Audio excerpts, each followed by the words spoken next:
자, 다니엘서 11장 들어가 보겠습니다. 11장 1절부터 16절.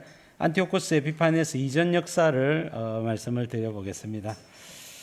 자, 다니엘서 10장부터 12장은 기도하다가 응답받은 다니엘을 소개하고 있고, 자, 기도했을 때 또 하나님의 응답이 천사 가브리엘을 통해서 오는 그 과정들을 10장에서 소개한다면 11장은 그 천사 가브리엘을 통해서 듣게 된 그 계시의 내용을 소개하고 있는 것입니다. 자, 셀루커스 왕조의 8번째 안티오코스 에피파네스가 행한 악행과 이스라엘의 회복에 대한 이야기입니다.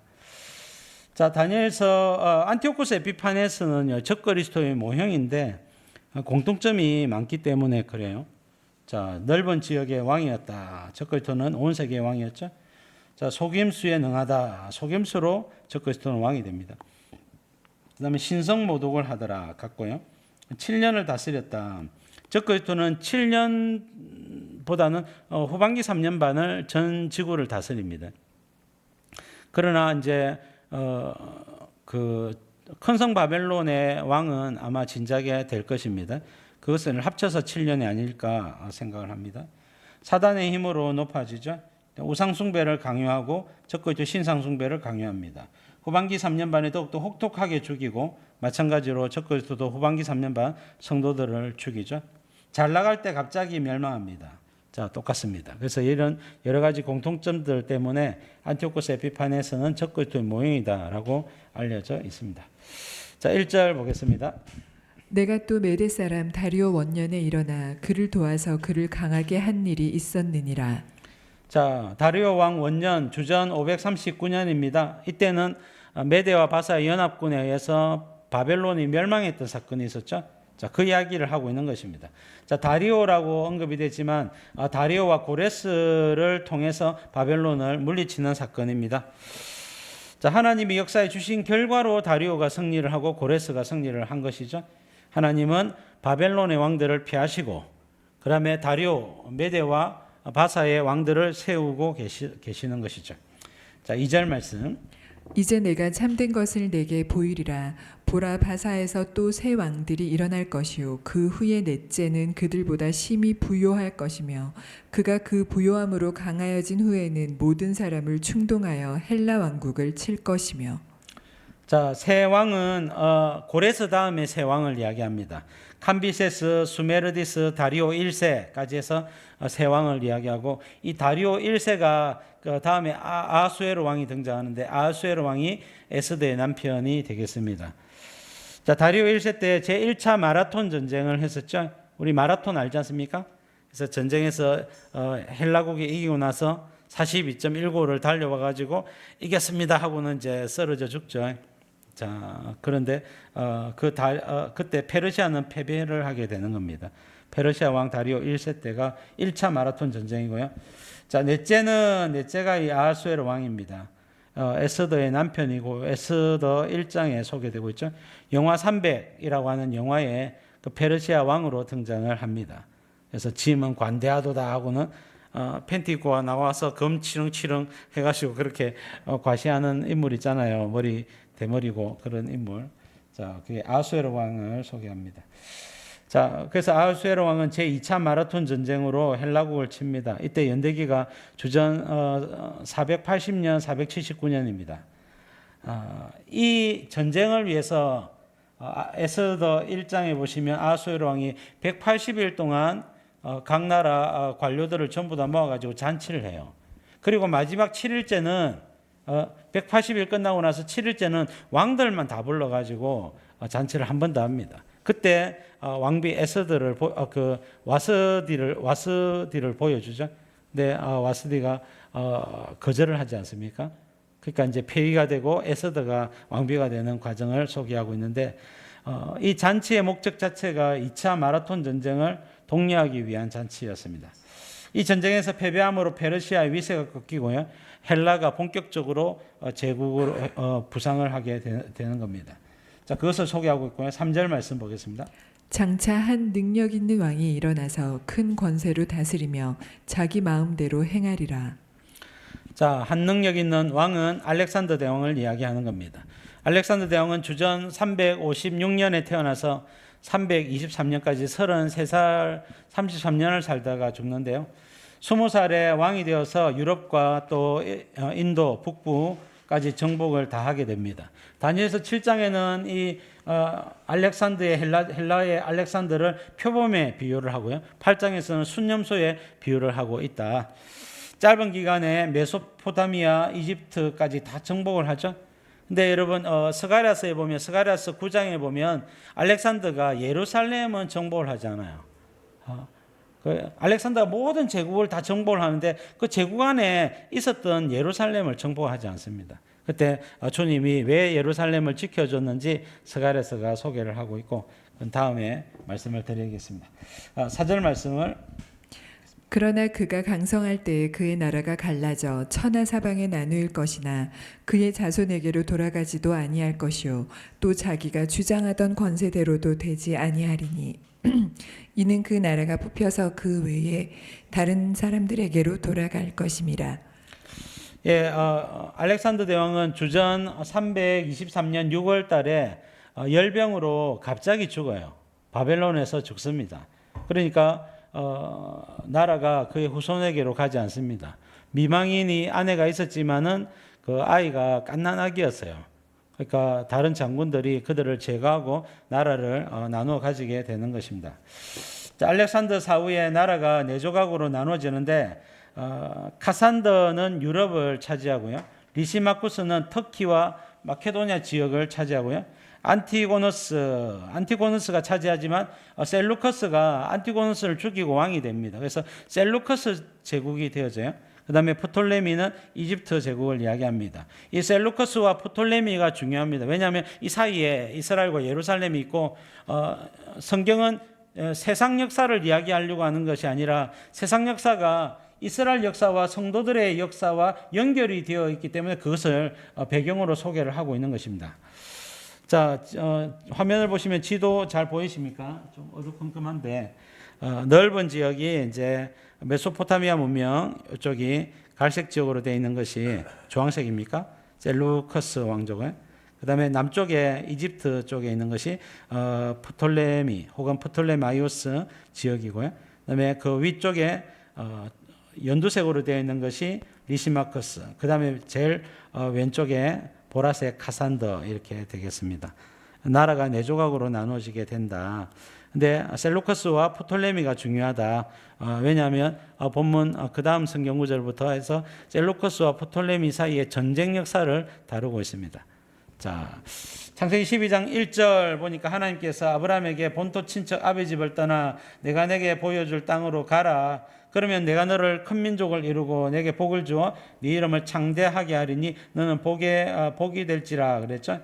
자, 하나님께서 세상 역사 가운데 아브라함을 부르시고 구속 역사를 이루어 가시는 것입니다.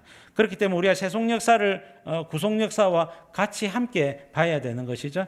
자, 그런 관점이란 말입니다. 그래서 세상 역사는 하나님의 말씀대로 진행이 되고 고고학적으로 검증을 해도 세상 역사와 또 성경 역사가 일치되는 부분이 굉장히 많아요. 자, 그런 부분 말씀을 드립니다. 자, 5절 말씀 보겠습니다. 남방의 왕은 강할 것이나 그 군주들 중 하나는 그보다 강하여 권세를 떨치리니 그의 권세가 심히 클 것이요. 자, 남방의 왕은요, 프톨레미 1세겠죠. 이집트의 왕입니다. 프톨레미 1세가 대단히 강하지만은 그 북쪽에 있는 셀루커스 1세보다는 약하다는 겁니다. 그래서 북방의 셀루커스 1세가 영토도 넓고 영토가 넓은 만큼 군대도 많고 강하겠죠. 그래서 셀루커스 1세가 훨씬 더 큰 권세를 차지할 것을 말씀합니다. 자, 6절 말씀. 몇 해 후에 그들이 서로 단합하리니 곧 남방 왕의 딸이 북방 왕에게 가서 화친하리라. 그러나 그 공주의 힘이 쇠하고 그 왕은 서지도 못하며 권세가 없어질 뿐 아니라 그 공주와 그를 데리고 온 자와 그를 낳은 자와 그때 도와주던 자가 다 버림을 당하리라. 자, 몇 해 후에 자녀들 세대를 이야기합니다. 그래서 아버지 세대는 열심히 싸웠지만은 전쟁에 지치고 피곤하고 많은 사람이 죽고 물자도 낭비되고 하기 때문에 자녀들 세대에서는 우리 서로 조약하고 화친하자. 이렇게 해가지고 셀루커스와 프톨레미가 서로 화친 조약을 맺는 것입니다. 자, 그래서 셀루커스 1세의 손자였던 안티오코스 2세하고 남쪽에는 프톨레미 1세의 아들 프톨레미 2세 때에 화친 조약을 맺습니다. 그래서 남방왕이 먼저 화친 조약을 제시를 하거든요. 제안을 했기 때문에 프톨레미 2세가 안티오코스 2세에게 자기의 딸 베레니케 공주를 이제 정략 결혼으로 주게 됩니다. 자, 그 이야기를 하고 있는 거예요. 구체적이죠? 자, 그 공주의 힘이 쇠하고 그 왕은 서지 못하며 이것은 안티오코스 2세와 베레니케 공주가 죽임을 당할 것을 말하는 겁니다. 왜냐하면 안티오코스 2세에게는 이미 아내가 있었어요. 그 아내의 이름이 라오니케였습니다. 이 라오니케가 왕비였는데 어느 날 정략 결혼 때문에 자기가 쫓겨나게 된 겁니다. 자, 그래서 여러분 이것으로 말미암아 크게 상처를 입었던 라오니케가 가만히 두지 않겠다 해가지고 안티오코스 2세와 베레니케를 죽이고 자기 아들 셀루커스 2세를 왕으로 세워버려요. 자, 이것은 세속 역사에 다 나와 있는 내용입니다. 자, 7절 말씀. 그러나 그 공주의 본 족속에게서 난 자 중에 한 사람이 왕위를 이어 권세를 받아 북방왕의 군대를 치러 와서 그의 성에 들어가서 그들을 쳐서 이기고. 자, 공주의 본 족속에게서 난 자 중에 한 사람, 이것은 이 베레니케 공주의 동생이었던 프톨레미 3세를 가리킵니다. 프톨레미 3세가 자기 누나 베레니케 공주가 시집 가가지고 죽임 당했단 말입니다. 누나가 뭐였습니까? 화친의 상징이었죠. 근데 나의 누이를 죽이다니 해가지고 가만히 두지 않겠다 하고는 프톨레미 3세가 복수하기 위해서 북쪽으로 쳐들어 가서 북방왕을 물리치는 것을 말합니다. 자, 8절 말씀. 그 신들과 부어 만든 우상들과 은과 금의 아름다운 그릇들은 다 노략하여 애굽으로 가져갈 것이요 몇 해 동안은 그가 북방왕을 치지 아니하리라. 자, 프톨레미 3세가 셀루커스 2세와 전쟁을 해서 크게 승리를 거두게 되고 북쪽에 있는 모든 금과 보석과 우상들을 전부 다 싸그리 이제 노획물로 가져오게 되는 겁니다. 그때 우상이 2,400개라고 소개를 하고요. 금이 4,000달란트라고 역사가들이 증거를 하고 있습니다. 그래서 옛날에 이 우상들은 전부 다 보석이 박히고 값비싼 것들이거든요. 값비싼 것들을 2,400개, 금 4,000달란트, 1달란트가 34kg이거든요. 오늘날 금 1kg이 제가 한번 찾아보니까 요즘 시세로 한 1억 4천만 5천만 원 하더라고요. 그래서 34kg 곱하면요, 한 달란트가 한 47억 정도, 50억 정도 된단 말입니다. 그게 4,000개니까 약 19조에서 20조에 해당하는 어마어마한 돈들을 다 거두은 거예요. 그럼 금은 없어지지 않죠. 여러분, 여기에 보관하는가 저기에 보관하는가 보관하는 용도입니다. 그래서 이것이 전부 다 셀루커스 왕조에 있던 금을 전부 다 남쪽으로 이집트 프톨레미로 다 가져온 겁니다. 그럼 북쪽에서 어떻게 하겠습니까? 이 금을 되찾기 위해서 다시 전쟁을 하겠죠? 자, 그것을 이야기하는 겁니다. 자, 하나님이 프톨레미 3세가 이기도록 손들어 주셨는데요. 이것은 이 전쟁은 명분이 있기 때문에 그래요. 그래서 화친의 조약으로서 베레니케 공주가 시집을 간 건데 베레니케 공주를 어떻게 하든지 죽였단 말입니다. 또 그렇기 때문에 하나님께서 프톨레미 3세의 손을 들어주는데 뭐 이렇게 단편적으로만 말해도 될는지는 모르겠습니다만은 하나님의 공의가 살짝 엿보이기 때문에 말씀을 드립니다. 자, 9절 말씀. 북방왕이 남방왕의 왕국으로 쳐들어갈 것이나 자기 본국으로 물러가리라. 자, 빼앗긴 금과 우상들을 되찾기 위해서, 잃어버린 돈을 되찾기 위해서 셀루커스 2세가 프톨레미 3세에게로 쳐들어가서는 겨우 목숨만 건지고 돌아오게 됩니다. 안 되는 것이죠. 자, 이미 전세가 남쪽으로 기울어지게 된 것입니다. 10절 말씀. 그러나 그의 아들들이 전쟁을 준비하고 심이 많은 군대를 모아서 물이 넘침같이 나아올 것이며 그가 또 와서 남방왕의 견고한 성까지 칠 것이요. 자, 셀루커스 2세의 아들들은 셀루커스 3세와 안티오코스 3세인데요. 왕은 안티오코스 3세를 이야기하는 것입니다.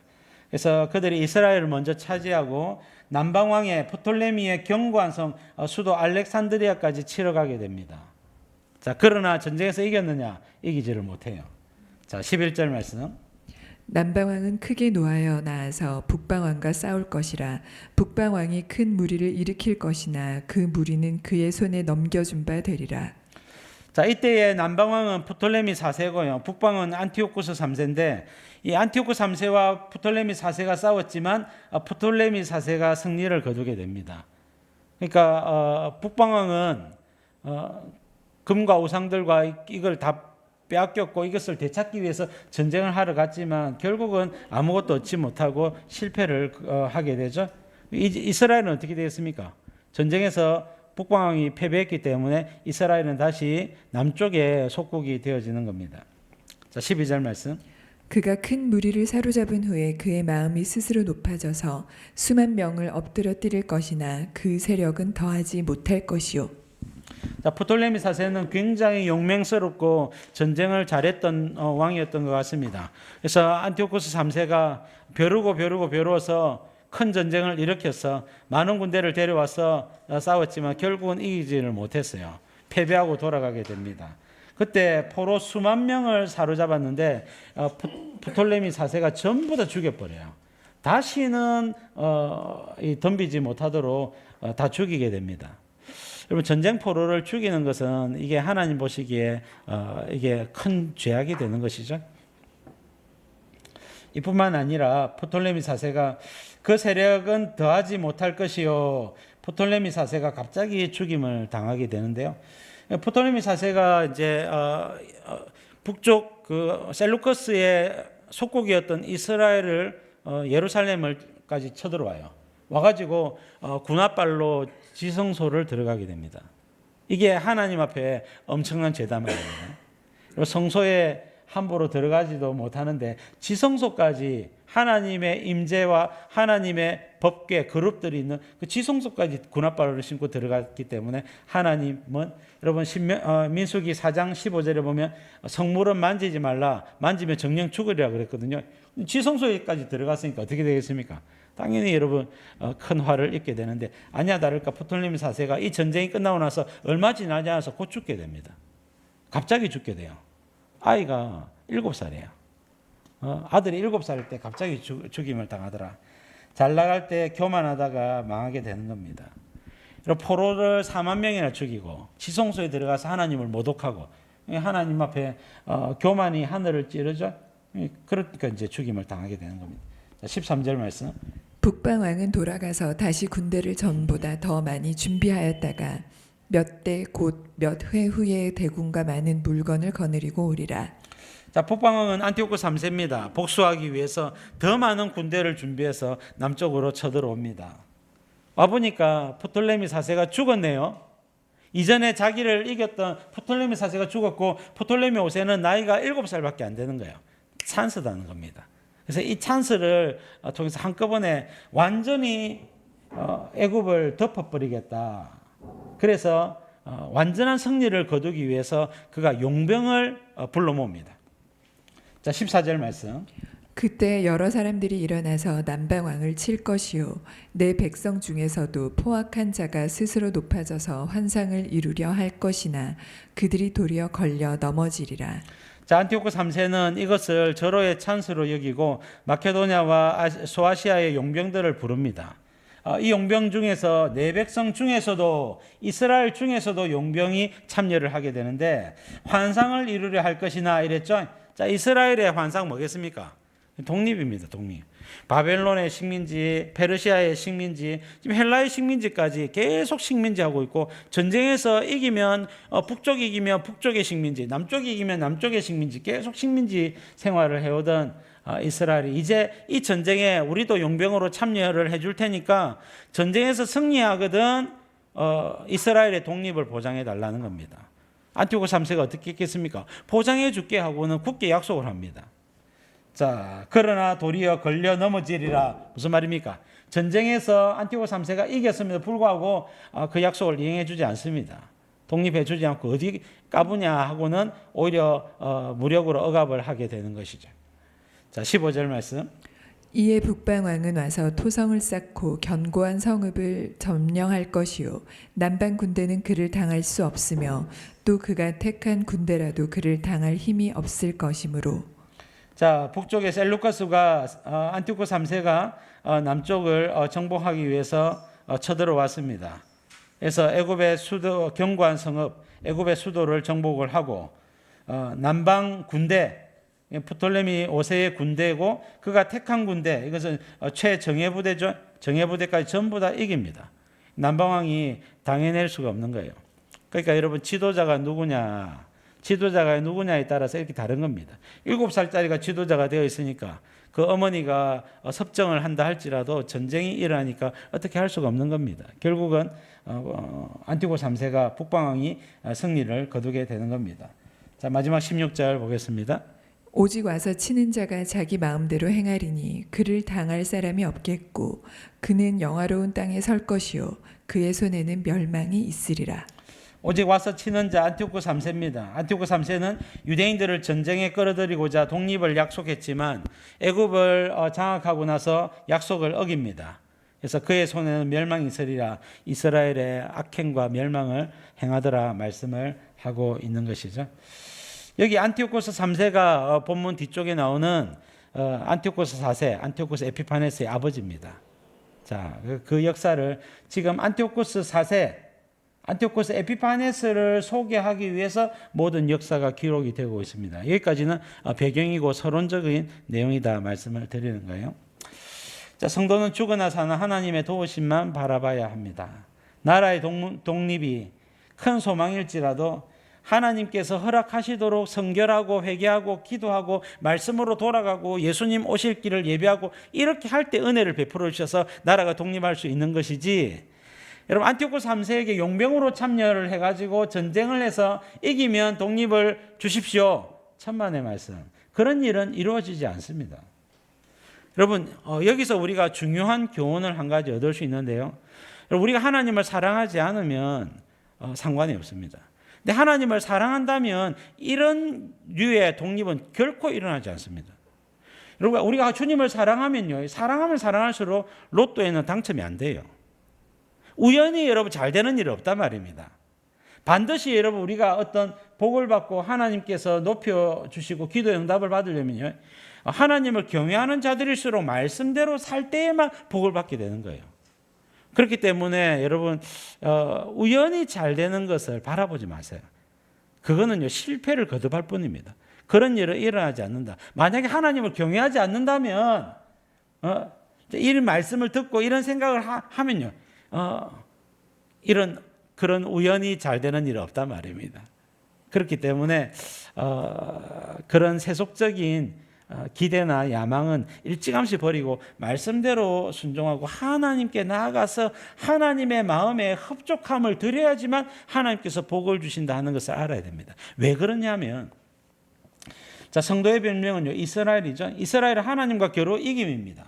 여러분 성도는 하나님 관계 속에서 순종하고 기도할 때만 이김이 온단 말입니다. 그게 성도의 정체성 자체가 하나님과의 관계성 속에서만 복이 오는 존재들입니다. 여러분 이스라엘 독립은 하나님이 도와주셔야 독립이 가능한데 지금까지 왜 바벨론, 페르시아, 헬라의 식민지가 되었습니까? 하나님께서 팔아넘기신 거예요. 왜? 이스라엘 죄 때문에. 돌아오고 나서도 여러분 예배를 제대로 드리지 않고 세속적인 야망으로 달려가는 모습을 보고 하나님께서 식민지 국가에서 풀어줄 생각을 안 하시는 겁니다. 여러분 하나님이 도와주셔야 독립이 가능한데 그러려면 어떻게 해요?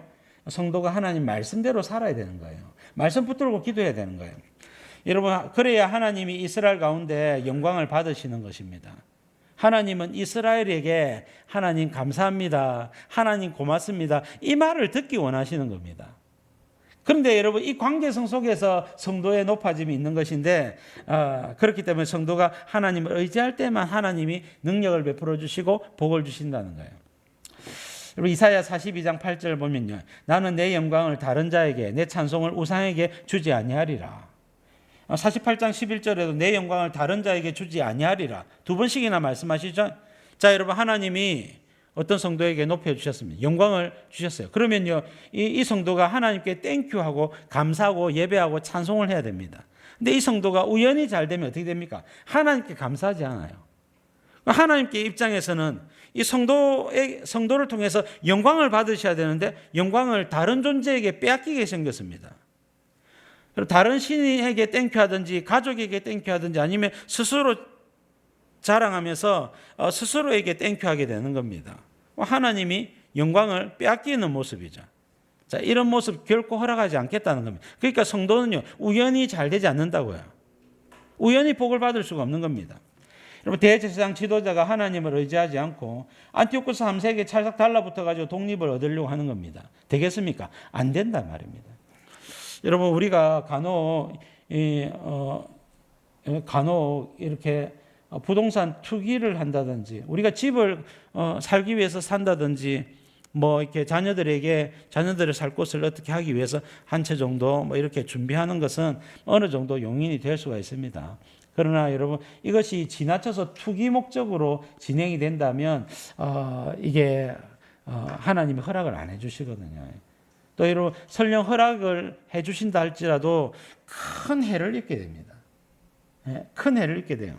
제가 어떤 목사님 이야기를 들었는데 작은 교회 목사님이 교회를 열심히 잘 섬겼어요. 복음도 전하고 잘했는데 물질적인 복을 받고 싶어가지고 이제 부동산 경매를 하고 뭐 이렇게 해가지고 이렇게 보니까 잘 되긴 잘 됐어요. 집을 3채나 샀다 하니까 잘 되긴 잘 됐어요. 근데 안타까운 점은 뭐냐? 자녀들이 교회를 다니지 않습니다. 자, 여러분, 여러분들 같으면 어떤 걸 선택을 하겠어요? 여러분들 노후에 아파트 3채, 10억짜리 아파트 3채가 있는 것과 자녀들이 신앙생활 하는 것 둘 중에 무엇을 선택하겠냐 말입니다. 둘 다 되면 좋겠죠. 그런 일은 잘 없더라. 그러려면요, 이 아파트 3채가 정말로 하나님 말씀대로 순종하고 하나님 영광을 위해서 살다가 하나님께서 복으로 주신 복이어야 합니다. 그렇지 않으면요, 이게 하나님 복 주셔서 복 받은 것이 아니라면 이 두 개 다 취할 수가 없는 거예요. 그래서 여러분, 자녀들이 왜 아버지가 믿는 예수님 믿지 않겠습니까? 진실되지 않다는 것을 본 것이죠. 아버지 안에 과연 주님이 계시느냐 느끼지를 못한 것이죠. 그러니까 여러분, 예수님을 떠난 것입니다. 그러므로 우리가 하나님께 복을 받으려면요, 반드시 말씀대로 순종하다가 기도하다가 복을 받아야 되는 거예요. 그렇지 않으면 세상적인 큰 복을 받을지는 몰라도 큰 것을 잃게 됩니다. 아니면 둘 다 못 얻든지 그렇게 된단 말입니다. 그러므로 하나님께 달라붙어서 복을 받아야 된다 하는 것입니다. 자, 아모스 5장 19절 보니까 또 한 가지 원리를 이야기하는데, 마치 사람이 사자를 피하다가 곰을 만나거나 곰을 피해서 집에 들어가서 손을 벽에 대었다가 뱀에게 물림 같도다. 무슨 말입니까? 하나님의 공의를 피할 수 없다는 겁니다. 그리고 어떤 사람이 죄를 지었고 타락했고 범죄했으면 공의가 찾아와서 성도를 공격을 하는 겁니다. 그렇기 때문에 우리가 말씀대로 살지 않으면 재앙이, 저주가 계속해서 우리의 삶 가운데 오게 된다는 말입니다.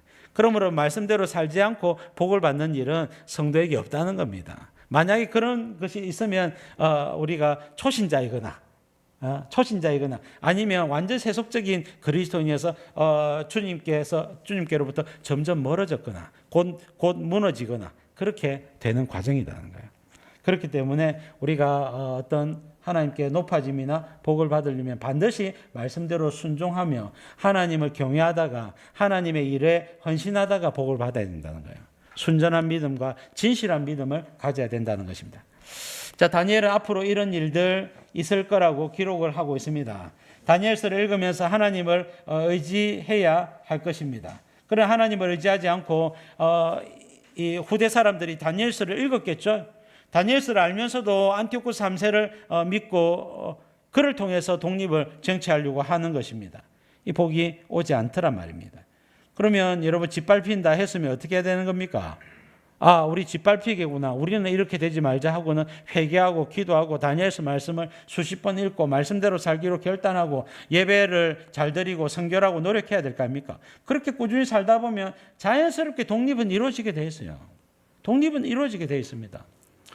우리나라의 역사를 보다 우리나라가 1945년도에 광복을 했고 6.25 전쟁 동족 상잔의 비극을 3년여 끝내고 우리가 남쪽이 이렇게 이제 자유 대한민국으로 이렇게 되었는데요.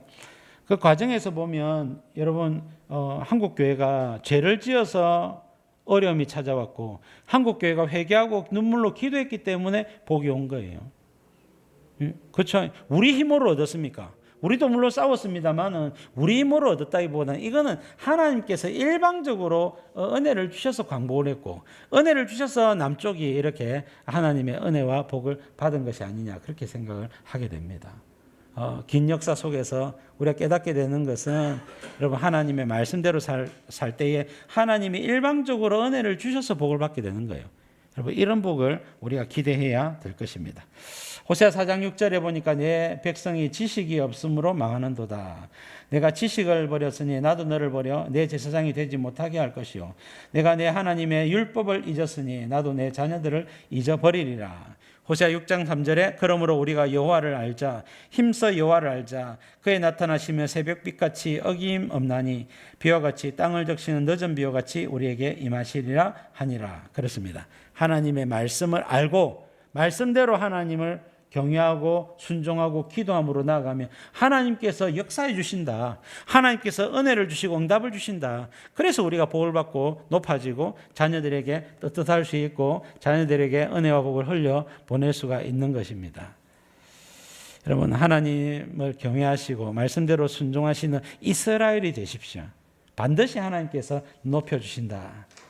인내로 기다리시다가 하나님이 높여주셔서 높아지시는 저와 여러분들 다 될 수 있기를 주님의 이름으로 축복합니다.